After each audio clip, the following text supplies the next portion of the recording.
मुझे सब प्यार से बेबी कहते थे। शक्ल सूरत तो अच्छी थी, लेकिन कद छोटा था। अब्बा एक स्कूल में टीचर थे। सारी ज़िंदगी हक हलाल कमाते रहे और हमें खिलाते रहे। बड़ी बहनों की शादियाँ हो चुकी थी। जब अम्मा फौत हो गई तो अब्बा हिम्मत हार गए। वैसे तो उनकी रिटायरमेंट में कुछ वक्त रहता था, लेकिन गुर्बत ने उन्हें वक्त से पहले बूढ़ा कर दिया था। अब्बा के पास एक पुरानी सी साइकिल थी जिसे मैं रोज़ सुबह उठकर साफ़ करती और बड़े प्यार से उन्हें स्कूल भेज देती, क्योंकि अम्मा के फौत होने के बाद घर में मैं और अब्बा अकेले रहते थे।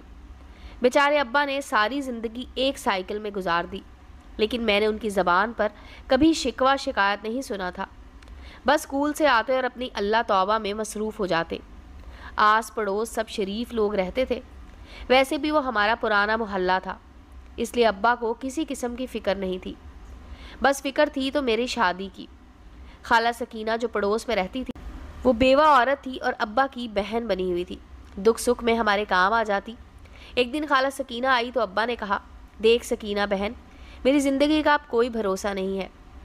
तुम इसके लिए अच्छा सा रिश्ता देखो ताकि मैं भी सुकून से अपनी आंखें बंद कर सकूं।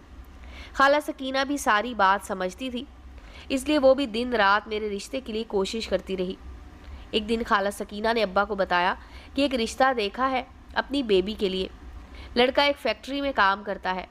बाप तो उसका फौत हो चुका है। एक माँ है जो अक्सर बीमार रहती है। अब्बा ने पूछा कितना कमा लेता है। कहने लगी 18,000 तनख्वाह है। इतनी कब तनख्वाह का सुनकर अब्बा खामोश हो गए। खाला बोली, भाई जी ज़्यादा सोचोगे तो और परेशान हो जाओगे। वक्त पर बेटी को रुखसत कर दो, इसी में तुम्हारी भलाई है। अब्बा ने कुछ देर सोचने के बाद खाला से कहा कि अच्छा उनको घर बुला लो। खाला ने अगले जुमे वाले दिन इन लोगों को घर बुला लिया। लड़के की एक बहन अपने शौहर के साथ आई थी। उसने बताया कि राशिद तो फैक्ट्री होता और अम्मा चलने फिरने से कासिर है। एक दो मुलाकातों के बाद अब्बा ने इस रिश्ते के लिए हामी भर ली और मुझे 4 जोड़ों में राशिद के साथ रुखसत कर दिया। चंद एक जहेज़ की चीज़ें थी जो मेरी माँ अपनी ज़िंदगी में बना गई थी। सोचा था कि माँ बाप के घर अपने अरमान तो पूरे नहीं कर सकती, चलो आगे जाकर ही सही। लेकिन जब दुल्हन बनकर राशिद के घर आई तो थोड़ी बहुत जो दिल में ख्वाहिशें थी वो भी दम तोड़ गई। 2.5 मरले का घर था जिसमें सिर्फ 2 कमरे थे। शादी की पहली रात जब राशिद ने घूंघट उठाया तो मेरे अरमानों पर भी ओस पड़ गई। काला रंग और सर पर 2.5 बाल जो कि ना होने के बराबर थे। मैंने दिल ही दिल में कहा, खाला सकीना तुझे अल्लाह पूछे। मैं पत्थर का बुत बनी बैठी थी कि इस दौरान लाइट चली गई। थोड़ी देर में उसकी बहन एक मोमबत्ती जला कर दे गई और फिर राशिद साहब मुस्कुराते हुए मेरे करीब बेड पर आकर बैठ गए और मेरे हुस्न की तारीफ़ें करने लगे। फिर कुछ देर के बाद उन्होंने मोमबत्ती बुझा दी और मेरी एक नई ज़िंदगी का आगाज़ हो गया। कुछ दिन के बाद उसकी बहनें भी अपने घर चली गई और घर की सारी जिम्मेदारी मुझ पर आन पड़ी। राशिद साहब सुबह तैयार होकर फैक्ट्री चले जाते और मुझे सारा दिन राशिद की बूढ़ी माँ की देखभाल करना पड़ती, जो ना ही खुद उठकर चल फिर सकती थी, ना खुद से कोई काम कर सकती थी। बस थोड़ा बहुत वो सहारे से उठकर वॉशरूम चली जाती। अब जैसे जैसे दिन गुजरते गए मेरी कोफ्त बढ़ती जा रही थी। सारा दिन वो बुढ़िया अरे बीबी ये दे वो दे, एक तो इस बुढ़िया को सुनाई भी कम देता था। जब मैं कोई बात करती तो वो आगे से मैं करती रहती। खैर क्या किया जा सकता था। सोचा यही था कि मुकद्दर है, ऐसा ही सही, गुजारा तो करना पड़ेगा। 1 साल ऐसे ही गुजर गया और मेरे यहाँ एक बेटी ने जन्म ले लिया। जहाँ घर में खुशियाँ थी वहाँ मुझे ये फ़िक्र खाए जा रही थी कि राशिद अब इस महदूद सी तनख्वाह में कैसे गुजारा करेगा।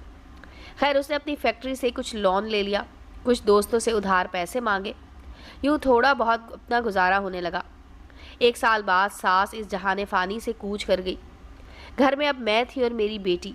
सारा दिन बच्ची के साथ अपना वक्त कैसे गुजर जाता। वक्त के साथ साथ खर्चे बढ़ते चले गए और राशिद मुख्तलिफ लोगों से सूद पर कर्ज उधार लेता रहा। राशिद ने बहुत कोशिश की किसी तरह अपना कर्जा उतार सके, लेकिन सूद नामुराद चीज़ ही ऐसी है कि बढ़ता ही चला गया। फिर नौबत यहाँ तक आ गई कि लोग दरवाजे तक आ पहुँचे और खुलेआम अपने पैसों का तकाजा करने लगे। कुछ माह तो मैंने उन लोगों को कहा कि भाई हमें कुछ वक्त दे दो, हम एक एक पाई अदा कर देंगे, लेकिन मर्ज बढ़ता गया। जू जू दुआ की। आखिर तंग आकर राशिद ने अपना मकान बेचने का फ़ैसला कर लिया। वो भी क्या करता, बेचारा आखिर कब तक लोगों के हाथों जलील हो सकता था। मकान बेचकर राशिद ने अपना कर्ज अदा किया और ख़ुद किराए पर एक फ़्लैट ले लिया। इस दौरान मेरे अब्बा का इंतकाल हो गया। अब्बा के इंतकाल के बाद हमने वो घर फ़रोख्त कर दिया कुछ पैसे मेरे हिस्से में आ गए, जिससे मैंने कुछ घर की ज़रूरी चीज़ें खरीद ली और कुछ पैसे बचाकर मुश्किल वक्त के लिए रख लिए। मुश्किलात थी कि एक के बाद एक बढ़ती जा रही थी। इन दिनों फैक्ट्री में भी हालात कुछ अच्छे नहीं जा रहे थे। फैक्ट्री मालिक ने अपने अखराजात कम करने के लिए कुछ वर्कर्स को फारिग कर दिया, जिसमें राशिद भी शामिल था। एक नौकरी का सहारा था, सो वो भी गई। राशिद ने एक दोस्त से बात की तो उसने कपड़े की दुकान पर उसे सेल्समैन लगा दिया। जिस जगह हमने फ्लैट लिया था, मैंने वहाँ आसपास के बच्चों को ट्यूशन पढ़ाना शुरू कर दी, जिससे एक बार फिर थोड़ा आसरा हो गया। 5 साल ऐसे ही गुजर गए। अब बेटी भी स्कूल जा रही थी, उसके अखराजात भी बढ़ रहे थे। एक दिन ऐसा हुआ कि दोपहर का वक्त था, दरवाजे पर बेल हुई। देखा तो वापडा के कुछ लोग थे। वो कहने लगे, आपने 2 माह से बिल जमा नहीं करवाया, लिहाजा हम मीटर काटना पड़ेगा। मैंने कहा, भाई कुछ तो अल्लाह का खौफ करो, गर्मियों के दिन हैं, क्यों हमें मारने पर तुले हुए हो। वो कहने लगा, बीबी मैं भी मुलाजिम हूँ, मीटर तो काटना ही पड़ेगा, वरना मेरी नौकरी भी खतरे में पड़ सकती है। इसमें तो मैं सामने वाले फ्लैट से एक लड़का निकलकर सामने आ गया। उसका नाम नियाज था। मैं बहुत ज़्यादा तो उसे नहीं जानती थी, इतना पता था कि पढ़ने के लिए यहाँ आया हुआ है और अकेला ही रहता है, इसलिए मैंने उससे भी सलाम दुआ नहीं की थी। जब झगड़ा बढ़ा तो वो कहने लगा, भाई देखो, इसका मर्द तो अभी घर में नहीं है, तुम अकेली औरत को परेशान ना करो, जितना बिल है मुझे बता दो, मैं अदा कर देता हूँ, मैं खुद ही उसके शौहर से वसूल कर लूँगा। यूँ नियाज ने उन्हें बिल अदा किया और मेरी जान छूट गई। शाम को राशिद घर आया तो मैंने सारी बात उन्हें बता दी। वो सुनकर खामोश हो गया, फिर कहने लगा, मेरे पास तो पैसे नहीं है इसे देने को, तुम कल जाकर उसका शुक्रिया अदा कर देना और उसे कहना कि हम जल्द ही उसे पैसे दे देंगे। अगले दिन मैं उसके फ्लैट में शुक्रिया अदा करने चली गई। मैंने उसे कहा, नियाज भाई आपका बहुत बहुत शुक्रिया, बस थोड़ी ऐसे पैसों की तंगी थी, हम आपको कुछ दिन तक अदा कर देंगे। वो कहने लगा, कोई बात नहीं भाभी। मैं ये कहकर घर आ गई। वक्त गुजरने का पता भी ना चला और अगले महीने की तनख्वाह आकर ख़त्म भी हो गई। थोड़े बहुत जो पैसे बचा कर रखे हुए थे, 7-8 माह में वो भी ख़त्म हो गए। अब घर में नौबत फाकों तक आ रही थी। जब भूख ने डेरे डालने शुरू कर दिए तो अपनी भूख तो मैं बर्दाश्त कर सकती थी, लेकिन अपनी औलाद की नहीं कर सकती थी। मैंने नियाज से कुछ और पैसे उधार मांग लिए। वो खाते पीते घराने का लड़का था, इसलिए इसे पैसों की कोई तंगी ना थी। अब जब मुझे पैसों की ज़रूरत होती, मैं नियाज से मांग लेती। हर बार यही इसको कहती कि जैसे ही तनख्वाह मिलेगी मैं अदा कर दूंगी, लेकिन वो वक्त कभी ना आया जब मैं उसके पैसे अदा कर सकती। एक दिन नियाज मेरे घर पर आया और कहने लगा, भाभी आज शाम कुछ दोस्तों की दावत है, अगर आप खाना बना दे तो। मैंने कहा, लो इसमें कोई कौन सी बात है। फिर उसने मुझे कुछ चीज़ें बाज़ार से ला कर दी और मैं खाना बनाकर उसके फ्लैट में देने चली गई। वो मेरा शुक्रिया अदा करने लगा, फिर कहने लगा, भाभी आपने कैसे शख्स से शादी रचा ली जो अपनी बीवी बच्चों का बोझ ही नहीं उठा सकता। ये सुनकर मैंने एक ठंडी सांस ली और उसके सोफे पर बैठ गई और अपनी कहानी सुनाने लगी। फिर उसने दरवाज़ा बंद कर दिया और मेरा हाथ पकड़कर सहलाने लगा। फिर बोला, परेशान ना हो, मुझसे जो होगा मैं करूँगा। फिर उसने मुझे अपने बेहद करीब कर लिया। इखलाकी तौर पर वो पहले ही मुझे ख़रीद चुका था, रही सही कसर आज ही उसने पूरी कर दी। मेरी भूख से निढाल बच्ची का चेहरा मेरी आंखों के सामने रक्स कर रहा था। मैं पत्थर का बुत बनी बिस्तर पर लेटी थी और नियाज मुझसे अपने पैसे वसूल करता रहा। जब वापस आने लगी तो अपने वॉलेट से मुझे 5,000 रुपये निकाल कर दे दिए और कहने लगा, आप फिक्र ना करें, सुबह दुकान वाले से कहकर महीने का राशन भी डलवा दूंगा। मैं नज़रें झुकाए शर्मिंदा शर्मिंदा सी घर वापस आ गई। घर आकर पहले मैंने दुकान से कुछ सौदा सर्फ खरीदा और फिर अपनी बेटी को पेट भरकर खाने को दिया। राशिद अभी तक घर नहीं लौटा था। आम तौर पर तो वो इस वक्त तक वापस आ जाता था, लेकिन आज न जाने क्या बात थी कि उसने इतनी देर कर दी। जब रात ज़्यादा बीतने लगी तो मुझे एक बार फिर नियाज का दरवाज़ा खटखटाना पड़ा। मैंने उससे कहा कि राशिद अभी तक घर नहीं लौटा, तुम एक मेहरबानी तो करो, जाकर पता तो करवाओ कि अभी तक क्यों नहीं लौटा। मेरे कहने पर वो राशिद का पता करने चला गया। एक के बाद एक क़यामत मुझ पर टूटती जा रही थी। उसने वापस आकर बताया कि राशिद का अपने मालिक से झगड़ा हो गया है।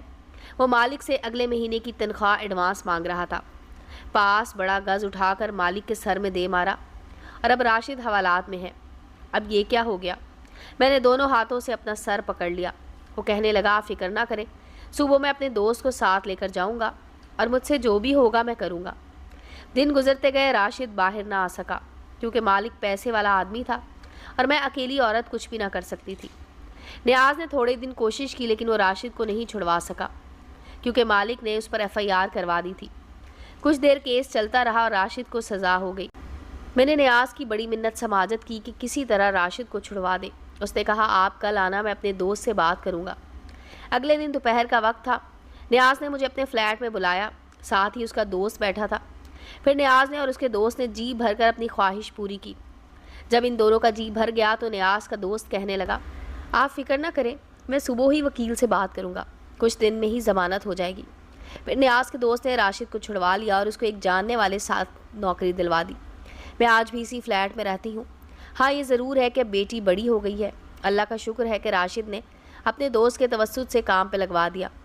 आज सोचती हूँ कि गुर्बत इंसान से क्या क्या करवा देती है। अल्लाह ताला कभी किसी को किसी का मोहताज ना करे। उम्मीद है दोस्तों स्टोरी अच्छी लगी होगी। चैनल को लाइक और सब्सक्राइब करें और बेल आइकॉन का बटन दबाना मत भूलें ताकि हर नए आने वाली स्टोरी का नोटिफिकेशन आपको मिल सके। मिलते हैं अगली स्टोरी के साथ।